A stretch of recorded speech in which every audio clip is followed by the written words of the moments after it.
আসসালামু আলাইকুম আরহামতুল্লাহি ওবরকাতুহু। আমরা এখন দাঁড়িয়ে আছি জগৎ বিখ্যাত চারটি মাযহাবের একটি মাযহাব ইমাম শাফি রহমাতুল্লাহ আলাইহের মাজার শরীফের সামনে জিয়ারত করার জন্য উপস্থিত হয়েছি।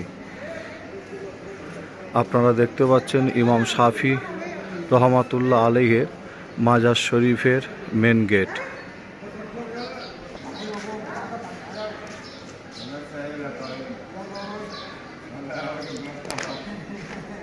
এই মেন গেট দিয়ে এখন প্রবেশ করছি হুজুরের মাজার শরীফের ভেতর দিকে।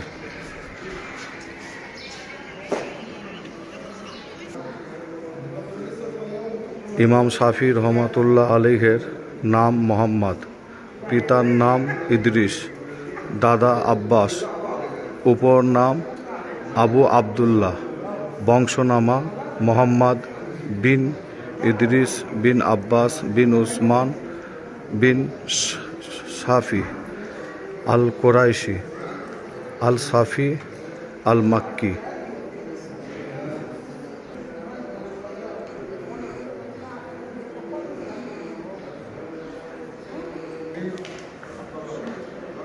ইমাম শাফি রহমাতুল্লাহ আলাইহের বংশ হল কুরাইশ বংশ, অন্যতম রসুল্লাহ সাল্লাল্লাহু আলাইহি সাল্লামের বংশের ইমাম শাফি রহমাতুল্লাহের বংশ।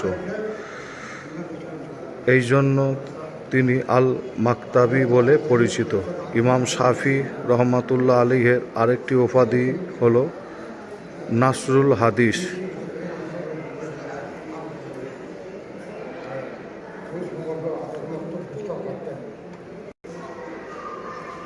তিনি জন্মগ্রহণ করেন যে সময় ইমামে আজম আবু হানিফা রহমাতুল্লাহ আলাইহি ইন্তেকাল করেন। আমি এখন ভেতর দিকে প্রবেশ করছি মাজার শরীফের। ইমাম শাফি রহমাতুল্লাহ আলাইহির মাজার শরীফের ভেতরের অংশটি আপনারা দেখতে পাচ্ছেন। এটি হলো ইমাম শাফি রহমাতুল্লাহ আলাইহির তিনার মাজার।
আপনারা এখন দেখতে পাচ্ছেন জগৎ বিখ্যাত চারটি মাযহাবের একটি মাযহাব ইমাম শাফি রহমাতুল্লাহ আলাইহির মাজার শরীফ।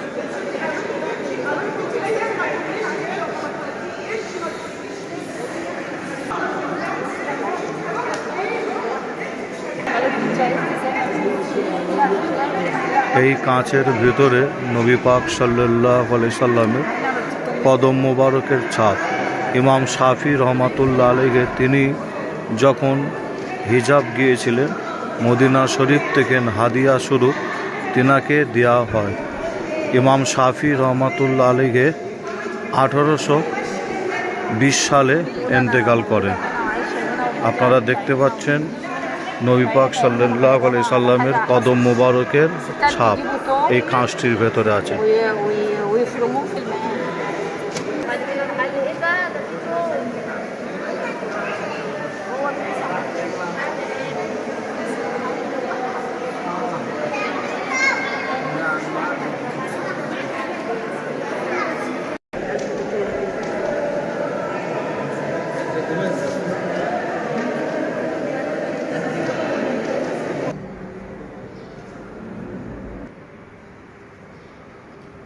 এবং আপনারা এখানে দেখতে পাচ্ছেন একটি আল্লাহর ঘর, মসজিদ।